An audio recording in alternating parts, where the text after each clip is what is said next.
నమస్తే, నేను మీ సతీష్. జగన్కు బాలినేని మాస్టర్ స్ట్రోక్. మరి బాలినేని శ్రీనివాసరెడ్డి అంటే ప్రత్యేకమైనటువంటి పరిచయం అవసరం లేదు. వైఎస్ కుటుంబ సభ్యుడు, జగన్కి కూడా సమీప బంధువు.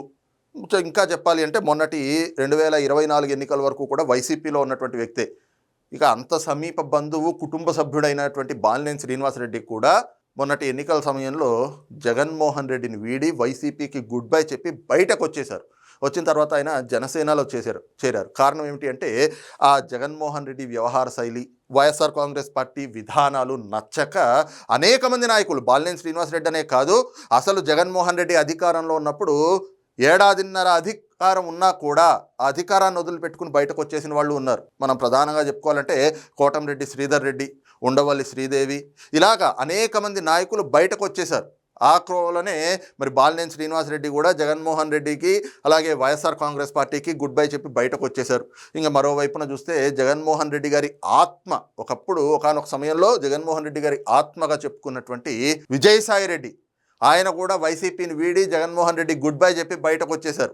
ఇక మోపిదేవి వెంకటరమణ కావచ్చు, సామినేని ఉదయ్ భాను కావచ్చు, ఇంకా అలా చెప్పుకుంటా పోతే చాలామంది నాయకులే, మాగుంట శ్రీనివాసులు రెడ్డి, ఇలాంటి వాళ్ళంతా కూడా ఆ జగన్మోహన్ రెడ్డి వ్యవహార శైలి, వైసీపీ విధానాలు నచ్చక బయటకు వచ్చేశారు. ఆ పార్టీలో ఉంటే మన రాజకీయ భవిష్యత్తు కానీ, మన వారసుల తాలూకు రాజకీయ భవిష్యత్తు కానీ పూర్తిగా నాశనం అవుతుంది తప్పితే ఎక్కడా వాళ్ళకి భవిష్యత్తు మెరుగ్గా ఉంటుంది అనే పరిస్థితులు కనిపించట్లేదు అని చెప్పి బయటకు వచ్చేశారు.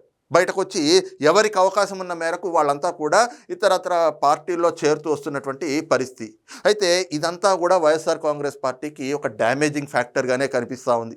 ఎందుకంటే 5 ఏళ్ల పాటు వీళ్ళు ప్రతిపక్షంలో కొనసాగాలి. 5 ఏళ్ల పాటు ప్రతిపక్షంలో ఉండాలి అనంటే మరి ఆ పార్టీలో మిగిలిన వాళ్ళైనా కూడా సమర్థమైనటువంటి నాయకత్వం ఉండాలి. అలాంటి నాయకత్వం ఉంటేనే క్యాడర్ని కాపాడుకోగలరు. క్యాడర్ని ఎప్పటికప్పుడు ఉత్సాహపరుస్తూ మీకు మేమున్నాం అనేటువంటి భరోసా ఇచ్చేటువంటి నాయకులు కావాలి.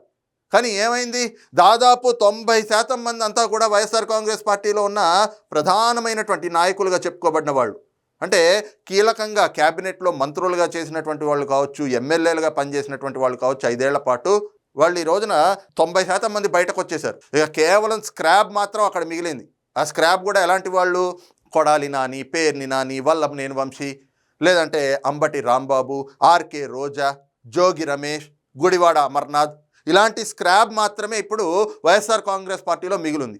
మరి ఈ స్క్రాబ్ను పెట్టుకుని ఎంతకాలం అని చెప్పి వైసీపీని నెట్టుకు రాగలరు అనేటువంటి ఒక ప్రశ్న కూడా ఆ పార్టీ వర్గాల్లోనే పెద్ద ఎత్తున జరుగుతూ ఉంది.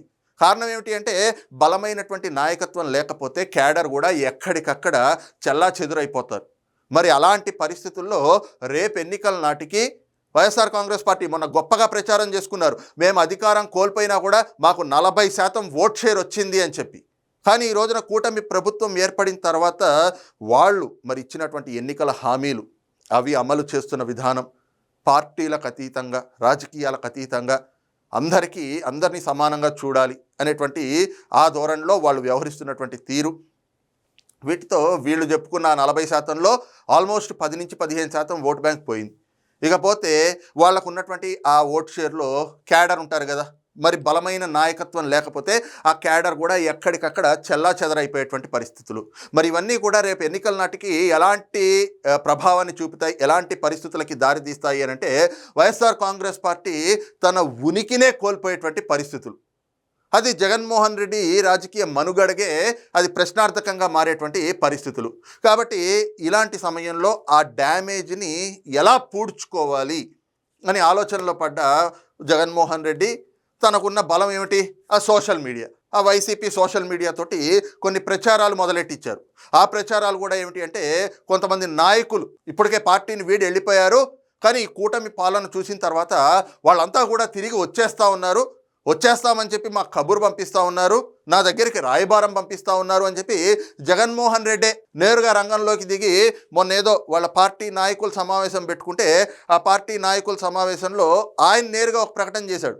అదేమిటి అంటే బాలినేని శ్రీనివాసరెడ్డి మరి తప్పైపోయింది, నేను ఏదో అనుకుని పార్టీ వదిలి వెళ్ళిపోయాను, మళ్ళీ నేను తిరిగి వద్దామనుకుంటున్నాను అని చెప్పేసి ఆయన అన్నట్లుగా అలాంటి సందేశం వచ్చేటట్టుగా అంటే ఆ రకమైనటువంటి సంకేతం వచ్చేలాగా ఆయన ఒక ప్రకటన చేశారు. ఇక దాన్ని పట్టుకుని వైఎస్ఆర్ కాంగ్రెస్ పార్టీ నాయకులంతా కూడా, అంటే ఆ పార్టీ సోషల్ మీడియా అంతా కూడా ఆ ప్రచారాన్ని ఊదరగొడతా ఉంది. ఇదిగో జగన్మోహన్ రెడ్డిని కాదనుకుని వెళ్ళిపోయిన వాళ్ళు మళ్ళీ తిరిగి పార్టీలోకి వస్తూ ఉంటున్నారు, ఇదిగో బాలినేని శ్రీనివాసరెడ్డి మళ్ళీ పార్టీలోకి వచ్చే ప్రయత్నాలు చేస్తున్నారు, అందుకని చెప్పేసి ఫీలర్స్ని పంపిస్తూ ఉన్నారు జగన్మోహన్ రెడ్డి దగ్గరికి, రాయబారాలు పంపిస్తూ ఉన్నారు అని చెప్పి కొన్ని ప్రచారాలు మొదలుపెట్టారు. అయితే ఈ ప్రచారాలన్నిటికీ కూడా ఒక చెక్ పెట్టేసి, అంటే ఒక ఫుల్ స్టాప్ పెట్టేశాడు బాలినేని శ్రీనివాసరెడ్డి. ఆ ఫుల్ స్టాప్ ద్వారా జగన్మోహన్ రెడ్డికి ఒక మాస్టర్ స్ట్రోక్ ఇచ్చారు అనేటువంటి చర్చలు కూడా జరుగుతున్నటువంటి పరిస్థితులు. మరి ఏమిటి ఆ ఫుల్ స్టాప్, ఆ మాస్టర్ స్ట్రోక్ అంటే, నిన్న ఆయన ఒక ట్వీట్ చేశారు బాలినేని శ్రీనివాసరెడ్డి. అందులో ఆయన కుమారుడు ఇద్దరూ కలిసి పవన్ కళ్యాణ్ గారితో ఉన్నారు. ఆ ఫోటోని పెట్టారు. ఆ ఫోటోని పెట్టి దాంట్లో ఆయన ఒక చిన్న మెసేజ్ రాశారు, ఒక కొటేషన్ రాశారు. ఏమిటి అంటే, పవన్ ఒక నాయకుడే కాదు, నమ్మకం, ఆదరణ, ఆశయం అని చెప్పి ఆయన రాసుకొచ్చారు. ఆ ఒక్క ట్వీటు ఈ రోజున వైసీపీ సోషల్ మీడియాకి ఒక చెంపపెట్టుగా, జగన్మోహన్ రెడ్డికి ఒక మాస్టర్ స్ట్రోక్గా పరిణమించింది. అంటే ఆ ట్వీట్ ద్వారా బాలినేని శ్రీనివాసరెడ్డి, ఇదిగో మీరు ఎన్ని గోబెల్స్ ప్రచారాలు చేసుకున్నా, మీరు ఎన్ని పిచ్చి వాగుళ్ళు వాక్కున్నా నేను అవన్నీ కూడా పట్టించుకోను. నేను, నా కొడుకు, మా రాజకీయ ప్రయాణం పవన్ కళ్యాణ్ తోటే సాగుతుంది. మీవన్నీ కూడా దింపుడు కళ్ళెం ఆశలు మాత్రమే. మీరు ఎన్ని రోత ప్రచారాలు చేసుకున్నా, ఎన్ని తప్పుడు ప్రచారాలు మీకున్న సోషల్ మీడియాలో, మీకున్న పేటీఎం కూలీలతోటి ఎన్ని ప్రచారాలు చేయించుకున్నా, మళ్ళీ బుద్ధుంటే మీ దగ్గరకు వచ్చేటువంటి పరిస్థితులు లేవు. ఎందుకంటే తెలిసి ఒకసారి తప్పు చేశాం, మళ్ళీ అదే తప్పు చేయాలని నేను అనుకోవట్లేదు. కాబట్టి నేను, నా కొడుకు, మా రాజకీయ ప్రయాణం ఇకపై పవన్ కళ్యాణ్ తోటే ఉండబోతుంది. మళ్ళీ తిరిగి బుద్ధుంటే జన్మలో మళ్ళీ తిరిగి వైసీపీ దగ్గరికి కానీ అటువైపు తిరిగి చూసేటువంటి పరిస్థితులు కూడా ఉండబోవు అనేది బాలినేని శ్రీనివాసరెడ్డి పెట్టినటువంటి ట్వీట్ సారాంశం. ఇది మరి ఈ రకమైనటువంటి ఒక ట్వీట్ని కావచ్చు, ఇలాంటి ఒక సమాధానాన్ని జగన్మోహన్ రెడ్డి కూడా ఊహించి ఉండడు. ఎందుకంటే తమకున్న సోషల్ మీడియా ద్వారా ఈ ట్వీట్లు చేయిస్తూ అవతల నాయకులకి మళ్ళీ గేలం వేయడం. అంటే బాలినేని శ్రీనివాసరెడ్డి అయితే కుటుంబ సభ్యుడు కదా, ఆయన జనసేనలోకి వెళ్ళినా ఆయనకు అక్కడ పెద్దగా ఏమీ ఆదరణ లభించట్లేదనో, లేదంటే ఆయనకి ఎక్కడ పెద్ద ఇంపార్టెన్స్ ఇవ్వట్లేదనో, అలాంటి కొన్ని ప్రచారాలు ఈ వైసీపీ సోషల్ మీడియానే చేశారు. సో ఇప్పుడు అదే సోషల్ మీడియా ద్వారా ఇదిగో బాలినేని శ్రీనివాసరెడ్డి రావాలని చూస్తున్నారు అని చెప్పి కొన్ని ఇలాంటి ప్రచారాలు చేయిస్తే, ఒకవేళ నిజంగా ఆయనకు అక్కడ ఎక్కడైనా కూడా కొంత అసంతృప్తి ఉంటే జనసేనలో మళ్ళీ తిరిగి వస్తారు. ఇలాంటి మనకి నాయకులు వస్తే వాళ్లే రేపొద్దున్న అక్కడ ఉన్న క్యాడర్ మొత్తాన్ని కూడా నిలబెట్టుకుంటారులే అని చెప్పి జగన్మోహన్ రెడ్డి పాపం ఇవాళ నాయకుల కోసం వెతుక్కుంటా ఉన్నాడు. ఆ వెతుకులాట్లో భాగంగా ఇలాంటి కొన్ని తప్పుడు ప్రచారాలు ఆ సోషల్ మీడియాతో చేయిస్తూ ఉన్నాడు. కానీ ఆ తప్పుడు ప్రచారాలన్నీ కూడా ఇక దింపుడు కళ్ళెం ఆశలే. జగన్మోహన్ రెడ్డిని వదిలి బయటకు వచ్చేసిన ఎవరూ కూడా మళ్ళీ తిరిగి వైసీపీ వైపు చూసే పరిస్థితులు ఉండవు. ఇక వైసీపీ రాజకీయం రాబోయేటువంటి రోజుల్లో సమాధైపోవడం ఖాయం అనేటువంటి సంకేతాలే నిన్నటి బాలినేని శ్రీనివాసరెడ్డి ట్వీట్ ఇస్తూ ఉంది అన్నటువంటి అభిప్రాయాలు కూడా రాజకీయ పరిశీలకుల నుంచి వ్యక్తమవుతోంది.